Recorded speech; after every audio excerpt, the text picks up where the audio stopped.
আমার সবচেয়ে দুঃখ লেগেছে, বেগম খালেদা জিয়া ইন্তেকালের পর কিছু মানুষ সোশ্যাল মিডিয়ায় লেখছে মারা নাকি আগেই গেছে। চিন্তা করেন এরা কত বড় হারামজাদা। মেডিকেল সায়েন্স অনুযায়ী একটা মানুষের হার্ট বন্ধ হইলে 1 ঘন্টাও তাকে লাইফ সাপোর্ট দিয়ে রাখা যায় না। রাখা যায়? অন্তত হার্ট চলতে হবে। হার্ট হচ্ছে vital organ of human body, এটা আসল। হার্ট যতক্ষণ চলবে তার সব অর্গান বাতিল হয়ে গেছে, লাইফ সাপোর্টে তাকে রাখা যাবে। কিন্তু যখন রুহু চলে যাবে, হার্ট বন্ধ, পৃথিবীতে ওই মানুষটাকে বাঁচিয়ে রাখার কোনো কিছু। আজকে রাজনীতি করতে আমরা কত নিকৃষ্ট হয়ে গেছি যে আমরা মানুষের ক্ষেত্রে কথা বলতে চিন্তাও করি না কাকে কি বলছি। প্রেসিডেন্ট জিয়াউর রহমান 1977 সালে 5ম সংশোধনীর মাধ্যমে সংবিধানে সংযোজন করেছিল বিসমিল্লাহির রহমানির রহিম। আর আরেকটা কথা তিনি লিখেছিলেন, বাংলাদেশের রাষ্ট্রের মূল নীতি হবে আল্লাহর প্রতি পূর্ণ আস্থা ও বিশ্বাস। 54 বছরে কোন মৌলবীরা মোল্লারা ইসলামী রাজনীতির দোহাই দেয় যারা, তারা তা করতে পারে নাই। শহীদ প্রেসিডেন্ট জিয়াউর রহমান যা করে গেছে, তো জিয়ার পক্ষে যদি তা সম্ভব হয়, এত 14 কোটি মুসলমান সব যদি বলতো যে আমরা সংস্কার চাই, এটা সংবিধানের মূল হবে কোরআন সুন্নাহ, তাহলে আমাদের হতো কিনা? কেউ বলল না কেন? কথা বল, কারণ সবাই পাওয়ার পলিটিক্স করে। ভোটের কাছে বিক্রি, নোটের কাছে বিক্রি, বিদেশিদের কাছে মাথা বিক্রি করে বসে আছে। অতএব আল্লাহ ছাড়া কারো ইবাদত করা যাবে না, আল্লাহর সাথে কাউকে শরীক করা যাবে না। আল্লাহকে বাদ দিয়া মানুষ হয়ে মানুষকে রব বানানো যাবে। এটা যেদিন করতে পারবেন সেই দিন ইসলামী রাজনীতি সফল এবং বাংলাদেশ ইসলামী রাষ্ট্র কায়েম হবে সেদিন। এর আগ পর্যন্ত কায়েম করা সম্ভব হবে না। ইসলামের দোহাই দেওয়া যাবে, কিন্তু রাষ্ট্র হবে নরমাল রাষ্ট্র, সেটাকে শরিয়া রাষ্ট্র করা সম্ভব। আমরা এই 3টা কথা মানতে পারছি। আরে বাবা, আমি কি কবরস্থানে? কথা বলো। এই আল্লাহর এই 3টা কথা মানতে পারছি। আল্লাহর সাথে কাউকে শরীক করি না, এটা মানছি। আল্লাহ ছাড়া কারো ইবাদত করি না, এটাও মানছি। কিন্তু আল্লাহকে বাদ দিয়ে আমরা মানুষ হয়ে মানুষকে রব বানাই, এই অপরাধ ছাড়তে পারছি? কিভাবে তা কি বুঝেন আপনারা? এই যে আপনাদের ভোট আসতেছে, নির্বাচন, ঠিক না? নির্বাচনে আপনারা জনপ্রতিনিধি সংসদে পাঠাবেন, ঠিক না? এটা কি জন্য পাঠান? আপনারা তাকে বৈধতা দিলেন, সে আপনাদেরকে শাসন করবে, এই তো। আর সে হচ্ছে আইন প্রণেতা, সংসদে যে আইন তৈরি করবে। তা আপনি আইন বানাবার অধিকার কি মানুষকে দিলেন কিনা? কথা বলেন। তো সংসদে যে সব বসে, বিল একটা উঠল, স্পিকার জিজ্ঞেস করলো হা ভোটের পক্ষে কে কে? তো যারা পক্ষে তারা বলল হা। স্পিকার বলল হা জয়যুক্ত হয়ে গেছে, তার মানে একটা আইন পাশ হয়ে গেছে। অথচ আইনটা কোরআন সুন্নাহ বিরোধী। আল্লাহ করছেন হালাল, আপনারা আইন করে করছেন। কথা বলে না। যেমন আল্লাহ তাআলা বিয়েকে করছেন হালাল, আপনারা আইন করে বাল্য বিয়ের নাম দিয়ে বিয়েকে করছেন হারাম। আবার আল্লাহ তাআলা মদকে করছেন হারাম, আপনারা মদের পক্ষে বিল পাস করে মদকে করছেন হালাল। তা আল্লাহকে বাদ দিয়া মানুষে আপনারা মানুষকে রব বানালেন কিনা? এই অপরাধটা হয় কিনা? হচ্ছে। আরেকটা বিল উঠল, স্পিকার জিজ্ঞেস করলো কে কে বিলের পক্ষে? অধিক সংখ্যক সদস্য বলল হা জয়যুক্ত হয়ে গেছে। আপনারা বিল পাশ করলেন, যা কোরআন শরীফে হারাম করা হয়েছে আপনারা করলেন হালাল, কোরআনে হালাল করা হয়েছে আপনারা করছেন হারাম। এটা হয় বাংলাদেশে? গণতান্ত্রিক প্রত্যেকটি রাষ্ট্রে হচ্ছে কিনা? এটা শিরিক হয় না? কথা বলে। এই যে কতগুলো মৌলবী নির্বাচনে গেছে, এদের কি অবস্থা হবে? কথা বলে। অনেকগুলো মৌলবী গেছে না নির্বাচনে? এদের তো আগে শিরক থেকে বাঁচার ব্যবস্থা করা দরকার ছিল না? একটা ব্যবস্থা ছিল, একটা ব্যবস্থা সংস্কারের মাধ্যমে সংবিধানের শুরুতে লিখলেই হয় বাংলাদেশ সংবিধানের উৎস হবে কোরআন এবং সুন্নাহ। সংবিধান হালাল, সংবিধান জায়েজ, সংসদ জায়েজ, সনদ, সংবিধান। আমরা কি তা পারছি? কেন পারলাম না? কেন? 31টা দল বসে ঐকমত্য কমিশনে মিটিং করছেন। কয় মাস? 9 মাস। চা বিস্কুটের বিল আসছে 54 লাখ টাকা। জানেন তো আপনারা? 9 মাস বসছে। 31টা দল ছিল, এর মধ্যে 11টা দল ছিল ইসলামী দল। এই 31টি দলের কারো পক্ষ থেকে বলা হলো না যে সংবিধানে এটা সংস্কার করা হোক, বাংলাদেশ সংবিধানের মূল উৎস হবে কোরআন। যদি এই দাবি করা হতো, দাবি মানা হতো কিনা? বিগতকালে কেউ কি করে নাই? কথা বলেন। হবে না। এই সব সত্য কথা নেবার মতো মাথাও তো সবার নাই। কথা বলেন। আর বাংলাদেশের অধিকাংশ বক্তা হচ্ছে বৃষ্টি দুই দিক, ছাতা ওই দিক ধরে। বৃষ্টি দুই দিক, ছাতা ওই দিক। ঝোপ বুঝে কোপ মারে। মাঠ কিভাবে গরম করবে, কোন দলকে কিভাবে খুশি করা যায়, এই রাজনৈতিক নোংরামিগুলো আমাদের ওয়াজের পরিবেশগুলো নষ্ট করে দিচ্ছে। আল্লাহ তাআলা এই অপসংস্কৃতি থেকে আমাদেরকে রক্ষা করবেন, এই বিশ্বাস আমার আছে। তাহলে আয়াতের শেষে কি আসছে? فَإِن تَوَلَّوْا فَقُولُوا اشْهَدُوا بِأَنَّا مُسْلِمُونَ। যদি এই কথা থেকে আহলে কিতাব মুখ ফিরিয়ে নেয়, উম্মতে মুহাম্মাদি তোমরা বলে দাও, সাক্ষ্য থাকো তোমরা, আমরা মুসলমান। বলেন সুবহানাল্লাহ। তো জোরে বলেন, আমাদের পরিচয় কি? এখন মুসলিমকে দাদার নাম সদরুদ্দিন, বাবার নাম বদরুদ্দিন, আপনার নাম নুরুদ্দিন, আপনি মুসলিম? কথা বলেন। আল্লাহর নির্দেশ কি? পরিপূর্ণ মুসলিম। এর আগে মৃত্যুবরণ করতে আল্লাহ নিষেধ করছেন। আল্লাহ আলটিমেটাম দিয়ে দিয়েছেন, ওয়ালা তামুতুন্না ইল্লা ওয়া আনতুম মুসলিমুন। পরিপূর্ণ মুসলিম না হয়ে আমি আল্লাহ সাক্ষাতে আসবা না। এখন আমাদের জীবনের সফলতা নির্ভর করবে তখন সেই কথার উপর যে আমরা কি পরিপূর্ণ মুসলিম হতে পারলাম কিনা। আমরা কি পরিপূর্ণ মুসলিম হতে চাই? তো পদ্ধতি শিখতে হবে না? আমি বলবো খুব সহজে সংক্ষেপে বলছি, হৃদয়ে কথাগুলোকে গেঁথে নেবার চেষ্টা করবেন। মুসলিম হচ্ছে আল্লাহর আখিরি নবী মুহাম্মদ সাল্লাল্লাহু আলাইহি ওয়াসাল্লামের আনিত দ্বীন ইসলামকে পরিপূর্ণভাবে বিশ্বাস করার পরে আনুগত্যের মস্তক আল্লাহর সামনে নত করার নাম ইসলাম। যে ব্যক্তি আল্লাহর হাবিবের দ্বীনকে পরিপূর্ণভাবে বিশ্বাস করে আল্লাহর হুকুমের সামনে মস্তক নত করে দিবে, সেই মুসলিম। কোরআনে কারীমের মধ্যে আল্লাহ রাব্বুল আলামিন কিভাবে মুসলিম হতে হয়, আত্মসমর্পণ করতে হয়, সেই কথাটির উদাহরণ দিয়েছেন মুসলিম জাতির পিতা ইব্রাহিম খলিলের মাধ্যমে। বলেন সুবহানাল্লাহ। জাতির জনকের নাম কি? জোরে বলতে হবে। অন্য কাউকে বাপ বানানো যাবে? কিছু মানুষ বানায়, বানায় না?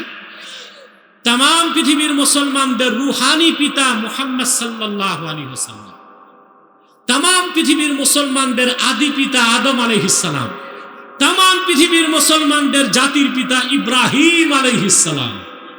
যারে তারে মুসলমান ধরে বাপ বানাতে পারে না, পারে? হযরত ইব্রাহিমের দৃষ্টান্ত আল্লাহ কোরআনে দিয়েছেন কিভাবে পরিপূর্ণ মুসলিম হতে হয়। বলেন সুবহানাল্লাহ। আল্লাহ রাব্বুল আলামিন কোরআন কারীমে বলেন, ওয়া ইয ক্বালা লাহুম রাব্বুহু আসলিম ক্বালা আসলামতু লিরাব্বিল আলামিন। আল্লাহ পাক কোরআন কারীমে বলেন, মুহাম্মদ সাল্লাল্লাহু আলাইহি ওয়াসাল্লাম স্মরণ করুন সেই সময়ের কথা, ইব্রাহিমকে তার রব যখন বলল আসলিম, আসলিম মানে মুসলিম হও। কি হও? আত্মসমর্পণ করো, আল্লাহর সামনে গর্দান নত করো। ইব্রাহিম আলাইহিস সালাম কোনো প্রশ্ন করলেন না, এক বাক্যে বললেন আসলামতু লিরাব্বিল আলামিন। রব্বুল আলামিনের জন্য আমি আমার মস্তককে নত করে দিলাম। বলেন সুবহানাল্লাহ। তিনি কতটুক মুসলিম হলেন সেজন্য আল্লাহর পক্ষ থেকে 10টা পরীক্ষা আসবে। কয়টা? কোরআনে কারীম আল্লাহ তাআলা বলেন, ওয়া ইযিবতালা ইব্রাহিম রাব্বুহু বিকালিমাতিন ফাআতাম্মাহুম ক্বালা ইন্নী জা'iলুকা লিন-নাসি ইমামা ক্বালা ওয়া মিন যুররিয়্যাতি ক্বালা লা ইয়ানালু আহদিজ জালিমিন। আল্লাহ রাব্বুল আলামিন বলেন, স্মরণ করুন মুহাম্মদ সাল্লাল্লাহু আলাইহি ওয়াসাল্লাম যখন ইব্রাহিমের পরীক্ষা নিলেন, ইব্রাহিমের রব সবগুলো পরীক্ষায় হযরত ইব্রাহিম যখন সফল হয়ে গেলেন, আল্লাহ ডাক দিয়ে বললেন, ইন্নী জাইলুকা লিন-নাসি ইমামা, ও ইব্রাহিম, আমি তোমাকে গোটা মানব জাতির জন্য ইমাম বানায় দিব। মুসলমানদের নেতৃত্ব দেবার জন্য নেতাকে ইমানের পরীক্ষায় উত্তীর্ণ হতে হবে, ঠিক কিনা? যে মুসলমানদের নেতৃত্ব দিবে দেখতে হবে তার ইমান ঠিক কিনা, সুরত ঠিক কিনা, সিরাত ঠিক কিনা, আকীদা বিশ্বাস ঠিক কিনা, ইসলামকে বিশ্বাস করে কিনা, এবং তার কাছে তার জান থেকে ইসলামটা বড় কিনা, এটা দেখতেই হবে। ইমানের পরীক্ষায় উত্তীর্ণ না হলে সেই নেতা কখনো মুসলমানদের নেতৃত্ব দিতে পারবে না। হযরত ইব্রাহিমের কয়টা পরীক্ষা হলো? জোরে বলেন। 10টার মধ্যে সবচেয়ে কঠিন পরীক্ষা হলো তার 2টা। কয়টা? সুবহানাল্লাহি বিহামদি। ওনার বাড়ি ছিল ইরাকের বাবেলে। কোথায়? এখন মানচিত্রে বাবেল নামে কোনো জায়গা পাবেন না, ওই জায়গার নাম বেবিলন। কি নাম? হযরত ইব্রাহিম যখন একটু বড় হলেন, আল্লাহর পক্ষ থেকে নির্দেশ আসলো, ইব্রাহিম, তোমার বংশের, তোমার গোত্রের সমস্ত মানুষ মূর্তি পূজারী, আমার তাওহীদের দাওয়াত দাও। তো তিনি প্রথম দিন দাওয়াত দিতে গেলেন পূজা মণ্ডপে। কোথায়? আমাদের দেশে অনেক মৌলবী সাহেব পূজা মণ্ডপে দৌড়াইছে না? আমাদের দেশে মৌলবীগুলো পূজা মণ্ডপে দৌড়াইছে ভোটের জন্য, ওখানে যে হিন্দুদের লাড্ডু খাইছে, কীর্তন গাইছে, কীর্তনও গাইছে, শুধু হিন্দু হওয়া বাকি ছিল। কোন মুসলমান অমুসলিমদের ঘরে যাওয়া যাবে সাহায্য করতে, কিন্তু অমুসলিমদের উপাসনালয়ে মুসলমান যেতে পারে না। একটা কারণে যেতে পারবে, দিনের দাওয়াত দিতে। এরা কি দিনের দাওয়াত দিতে গেছে না ভোট চাইতে? কীর্তন গাইছে, কীর্তন গাইছে, কীর্তন গাইছে, কীর্তন গাইছে, লাড্ডু খাইছে, শুধু মূর্তিগুলোরে সেজদা করে নাই। এদের দিয়া বাংলাদেশে আমরা ইসলামের পক্ষে কিছু আশা করতে পারি না। পারি না, আমরা এদের দ্বারা কিছু আশা করতে পারি না। মনে রাখবেন, পূর্ব দিগন্তে সূর্য উদিত হয়ে পশ্চিমে ডুববে, তা যেমন সত্য, একদিন বাংলাদেশ ইসলামী রাষ্ট্র কায়েম হবে, গণতান্ত্রিক পদ্ধতিতে নয়, খেলাফত পদ্ধতিতে ইনশাআল্লাহ। অপেক্ষা করুন, হবে সেটা। যেভাবে আফগানিস্তানে হয়েছে সেভাবে বাংলাদেশে হবে ইনশাআল্লাহ। সেই পদ্ধতিতেই হবে। ক্ষেত্র প্রস্তুত করে যান, ইনশাআল্লাহ সফলতা দেখেও যেতে পারেন, মৃত্যুর পরে পরবর্তী প্রজন্ম দেখতে পারে, ঠিক কিনা? তো মূর্তির পূজায় যাবেন, পূজা মণ্ডপে যাবেন, হিন্দুদের জন্য মায়া লাগে, ঘরে ঘরে যান। হিন্দুর বাড়িতে আগুন লাগছে, মুসলমানের কাছে পানি দিয়ে নিভাইয়া দেওয়া, খেতে পায় না খাবার দেওয়া, কাপড় নাই কাপড় দেওয়া, ওষুধ নাই ওষুধ দেওয়া। কিন্তু অমুসলিমদের কোন ধর্মীয় অনুষ্ঠানে কোন মুসলমান অংশগ্রহণ করতে পারে না, না, না, ঈমান থাকবে না। এখন মৌলবীদের ফতুয়াও ঘুরে গেছে। ফতুয়াও আগে দেখবেন মৌলবী আর বক্তারা সুদের বিরুদ্ধে খুব ওয়াজ করত, এখন ওনাদের বড় পিসাব সুদখোর, এই জন্য এখন আর সুদের বিরুদ্ধে ওয়াজ নাই। আগে মৌলবীরা বসলেই শিরকের বিরুদ্ধে কথা বলতো, আর এখন নিজেরাই শিরক করতেছে। রাজনীতিটা আর 2-4টা ভোট এত মূল্যবান হয়ে গেছে তাদের কাছে। আর এসব কথা বলেই আব্বাসীকে আর ভালো লাগে না। তোমাদের ভালো লাগা না লাগে আমার কি আসে যায়, এ দেশে লক্ষ লক্ষ মুসলমান আমাদের অনুসরণ করার জন্য প্রস্তুত আছে, আলহামদুলিল্লাহ। প্রিয় ভাইরা, ইব্রাহিম আলাইহিস সালাম গেলেন পূজা মণ্ডপে, বুঝতে পারছেন? এই কাজগুলো তারা পল্টনে করতো। আগে বেগম জিয়ার বক্তব্যের আগে দলীয় লোক চলে যেত, তখন আফসোস করে খালেদা জিয়া বলছিল এরা মুনাফিক, সব জায়গায় রাজনীতি করতে নাই। আমার কাছে আগেই খবর পৌঁছেছে যে কি হবে, কারণ আমাদের কিছু হক কথা কিছু মুনাফিকদের গায়ে লাগতেছে। এই জন্য তারা, আমি আগেই বুঝেছিলাম এতে আমাদের কিছু আসে যায় না। আপনারা যারা আল্লাহর কোরআনকে ভালোবেসে এসেছেন, 1 সেকেন্ডে বসে যান, ভিতরে ঢুকেন। সুন্দর। আর মাহফিলের কিছু নিয়ম কানুন আছে, আপনারা এগুলো রক্ষা করেন না। বক্তা থাকবে মাগরিব টু এশা, এশার পর প্রধান অতিথি। এটাই নিয়ম না? এই নিয়মটা ঠিক রাখেন নাই, কারণ আপনাদের মধ্যে সিন্ডিকেট আছে, সিন্ডিকেট আপনাদেরকে ধোঁকা দিয়ে দিছে। অতএব ধৈর্যের সাথে কিছু কথা শুনুন, আদব রক্ষা করে বসে যান। ফাঁকা জায়গাগুলো আস্তে আস্তে গিয়ে পূরণ করুন। যারা চলে যাওয়ার, ওরা চলে যাবার জন্যই বসেছিল, চলে গেছে, ভালো হয়েছে, আমাদের সমস্যা নাই। আল্লাহর কোরআন শুনতে যারা পিওর শ্রোতা তারা বসে আছে। প্রিয় ভাইরা, মাঠে ঘাটে আশেপাশে কেউ থাকবেন না, ফাঁকা জায়গাগুলো পূরণ করে করে বসুন। সব জায়গায় চালাকি করে তো আর গোপন রাখা যায় না, কিছু জায়গায় তো ভণ্ডামি ফাঁসও হয়। বসে যান, সামনে আসুন, ফাঁকা জায়গা পূরণ করুন, খুব আদবের সাথে বসুন। আপনারা যারা এসেছেন আজকের এই মহতি মাহফিলে, এখানে আসার পিছনে পার্থিব জাগতিক আর্থিক রাজনৈতিক কোনো স্বার্থ আছে? আছে আপনাদের? যাদের ছিল ওরা তো গেছে, কথা বলেন, আপনাদের তো নাই। আমরা আসছি আল্লাহ তার হাবিবের সন্তুষ্টি অর্জন করার জন্য, ঠিক কিনা? এ মাজলিসে বসার সাথে সাথেই জিন্দিগির বিগত দিনের গুনাহগুলোকে আল্লাহ মাফ করে দিয়েছে। একটু পরে আমরা বিদায় মোনাজাত করব কিনা? এককভাবে না সম্মিলিতভাবে? এককভাবে দোয়া কবুল হতেও পারে, নাও হতে পারে, কিন্তু সম্মিলিত মুনাজাত আল্লাহ তাআলা ফেরত দেন না, তাৎক্ষণিক কবুল করে নেন। বলেন সুবহানাল্লাহ। এটা বিশ্বাস আছে?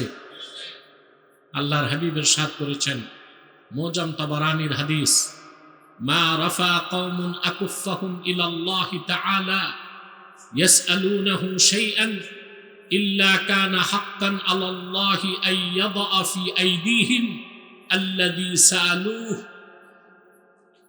আল্লাহর হাবিব ইরশাদ করেছেন, আমার উম্মতের কোন একটি দল যখন আল্লাহর কাছে সম্মিলিতভাবে হাত তুলে কিছু চায়, আল্লাহর উপর হক হয়ে যায়, আমার উম্মতের সেই মুমিনদের হাতে তারা যা চায় আল্লাহ তা দিয়ে দেয়। আমরা যখন মুনাজাতে হাত তুলব, আমাদের দোয়াও আল্লাহ কবুল করবেন, তওবাও কবুল করবেন। এই বিশ্বাস আছে? আল্লাহ আমাদেরকে কবুল করুন। আর তো শয়তান ওয়াসওয়াসা দিতে পারবে না, মানুষ শয়তানও না, জিন শয়তানও না। কি বলেন আপনারা? প্রিয় ভাইরা, আজকে আমি কোরআন কারীম সূরা আলে ইমরান থেকে 102 নম্বর আয়াত তেলাওয়াত করেছি। এই আয়াতটিকে কেন্দ্র করেই কিছু কথা আপনাদেরকে শোনাচ্ছি। আল্লাহ তাআলা বলেন, ইয়া আইয়ুহাল্লাযীনা আমানু ইত্তাকুল্লাহা হাক্কা তুকাতিহি ওয়া লা তামুতুন্না ইল্লা ওয়া আনতুম মুসলিমুন। আল্লাহ পাক বলেন, হে ইমানদারগণ, তোমরা মহান আল্লাহকে যথার্থভাবে ভয় করো। ওয়ালা তামুতুন্না ইল্লা ওয়া আনতুম মুসলিমুন, আর পরিপূর্ণ মুসলিম না হয়ে মৃত্যুবরণ করো না। সুবহানাল্লাহ। একটা আয়াতে দুইটা নির্দেশ। কয়টা নির্দেশ? একটা হচ্ছে আল্লাহকে পরিপূর্ণ ভয় করো, আর পরিপূর্ণ মুসলিম না হয়ে মৃত্যুকে বরণ করো না। সুবহানাল্লাহ।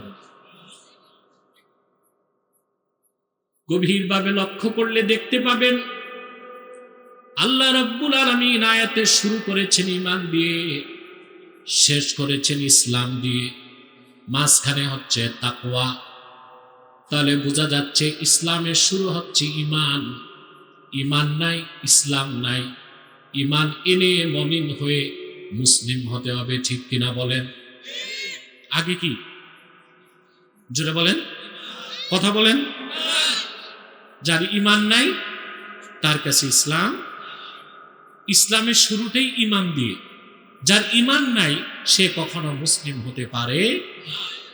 কোরআন শরীফের অন্যত্র আল্লাহ তাআলা বলেছেন, ইয়া আইয়ুহাল্লাযীনা আমানু দুখুলু ফিস সিলমি কাফা ওয়া লা واتبعوا خطوات الشيطان إنه لكم عدو মুবিন।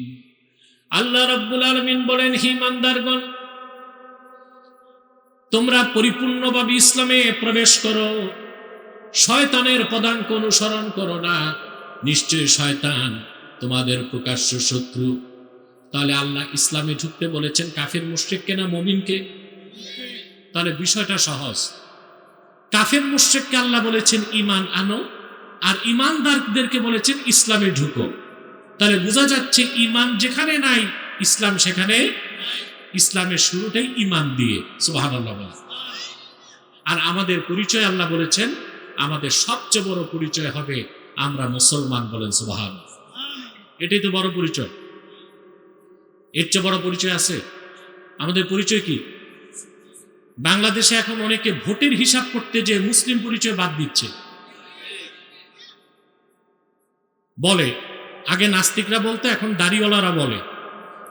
কে মুসলিম কে অমুসলিম এটা বড় কথা না, আমরা মানুষ। বলে নাই? তুমি কুত্তা না, শুয়োর না, আমরা জানি তুমি মানুষ। তবে মুসলিম পরিচয় ভুলতে চাও কেন? ঈমান ও ইসলামকে বাদ দিয়া যে রাজনীতি, সে রাজনীতি মানুষকে জাহান্নাম পর্যন্ত পৌঁছায় দিবে, ঠিক কিনা? আমার সবচেয়ে বড় পরিচয়, প্রিন্সিপাল আইডেন্টিটি, আমি হচ্ছি রাসূলুল্লাহর উম্মত, আল্লাহর বান্দা। আমার সবচেয়ে বড় পরিচয় আমি মুসলিম, বলেন সুবহানাল্লাহ। সবচেয়ে আশ্চর্যের বিষয়, পূর্বে যত পয়গম্বর এসেছেন তাদের ঈমানদার উম্মত যারা ছিল তাদের পরিচয় ছিল মুসলিম, বলেন সুবহানাল্লাহ। যেমন ঈসা নবীর প্রসঙ্গে আল্লাহ বলেন, ফালাম্মা আহাসসা ঈসা মিনহুমুল কুফরা ক্বালা মান আনসারি ইলাল্লাহ ক্বালাল হাওয়ারিয়ুনা নাহনু আনসারুল্লাহি আমান্না বিল্লাহি ওয়াশহাদ বিআন্না মুসলিমুন। বনি ইসরায়েলের নিকট আল্লাহ নবী হিসেবে পাঠিয়েছিলেন ঈসা পয়গম্বরকে, এটা জানেন না আপনারা? তিনি যুগের পর যুগ তাদেরকে দাওয়াত দিলেন। যখন তিনি দেখলেন বনি ইসরায়েল ঈমান আনবে না, তখন তিনি বললেন, মান আনসারি ইলাল্লাহ, আল্লাহকে সাহায্য করার মতো কে আছো আমার সাথে? 12 জন লোক দাঁড়ায় গেছে। কতজন? এদেরকে বলা হয়েছে হাওয়ারিয়ুন। এটা 4টা ব্যাখ্যা। একটা ব্যাখ্যা, তারা সাদা কাপড় পরিধান করত, এই জন্য তাদেরকে হাওয়ারি বলা হয়েছে। কেউ বলেছেন তাদের মন সাদা ছিল, এই জন্য হাওয়ারি বলা হয়েছে। কেউ বলেছেন তারা ধূপার কাজ করত, এই জন্য হাওয়ারি বলা হয়েছে। সবচেয়ে গ্রহণযোগ্য মত, তারা সাহায্যকারী ছিল, সাহায্যকারীকে আরবিতে হাওয়ারি বলা হয়। কয়জন দাঁড়ালো? জোরে বলেন।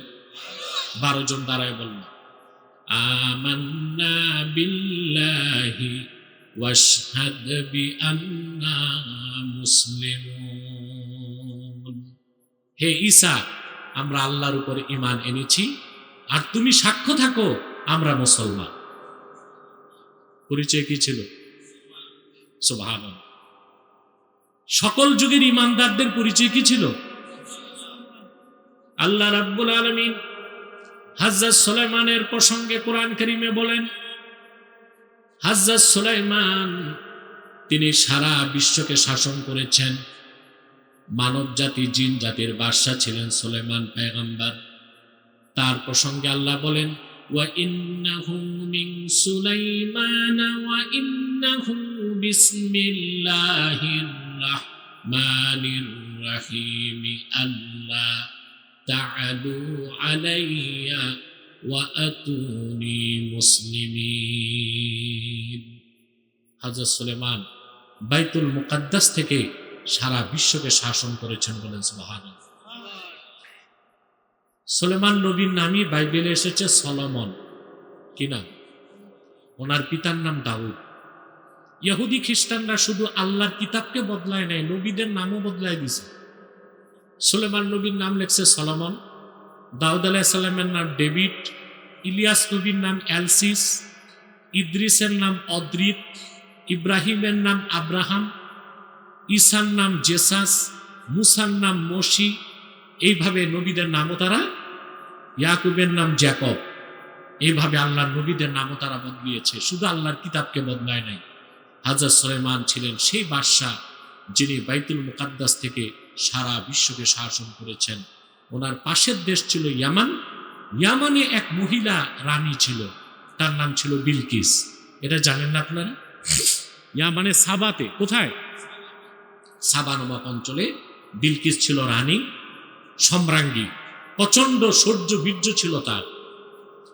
তো তার সাথে যুদ্ধে গেলে হযরত সুলাইমান দেখছেন রক্তপাত বেশি হবে, তিনি তাকে একটা চিঠি লিখছেন। কি লিখছেন?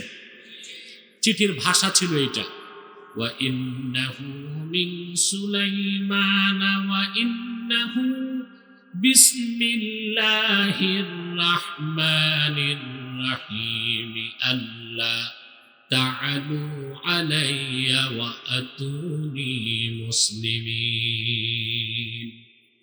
শুরু করছি আল্লাহর নামে যিনি রহমান রহিম। পত্রটি সুলাইমানের পক্ষ থেকে।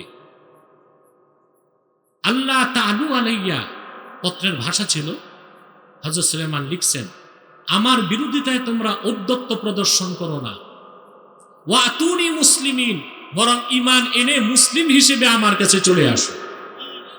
পরিচয় কি ছিল? সকল যুগের ঈমানদারদের পরিচয় কি ছিল? সুবহানাল্লাহ বলবেন। আল্লাহ রাব্বুল আলামিন তার আখিরি নবী, নবীগণের মাথার তাজ, নূর নবীজি আমার মুহাম্মদ মুস্তাফা সাল্লাল্লাহু আলাইহি ওয়াসাল্লামের মাধ্যমে ১৫০০ বছর আগে দিন ইসলামকে পরিপূর্ণ করে দিয়েছেন। ১৫০০ বছর আগ থেকে আজ পর্যন্ত, আজ থেকে কিয়ামত পর্যন্ত যারাই সেই দিনকে গ্রহণ করবে, আল্লাহ তাদের নাম দিয়েছেন তারা মুসলিমিন। নাম কি?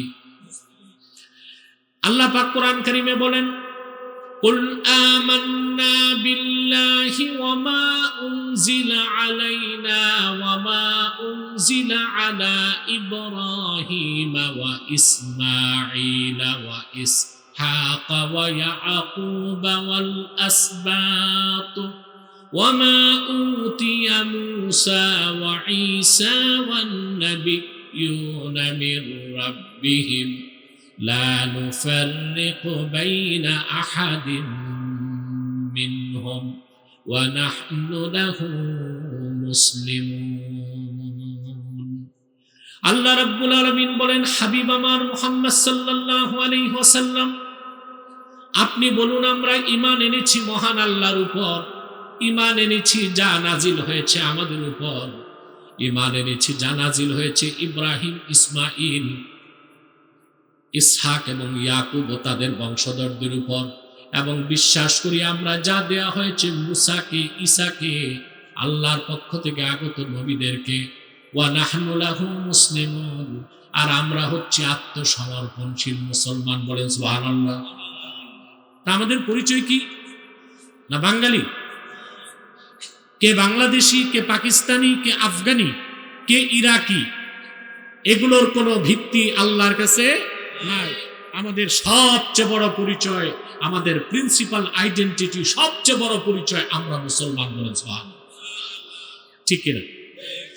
কোরআন কারীমের অন্যত্র আল্লাহ তাআলা বলেন, কুল ইয়া আহলাল কিতাবি তাআলাউ ইলা কালিমাতিন সাওয়াইন বাইনানা ওয়া বাইনাকুম আল্লা না'বুদা ইল্লাল্লাহ ولا نشرك به شيئا ولا يتخذ بعضنا بعضا أربابا من دون الله فإن تولوا فقولوا اشهدوا بأننا مسلمون।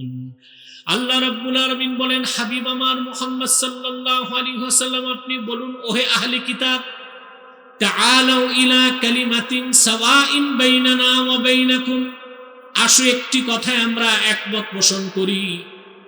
সেই কথাটা কি? আল্লাহ না'বুদা ইল্লাল্লাহ, আমরা আল্লাহ ছাড়া কারো ইবাদত করব না।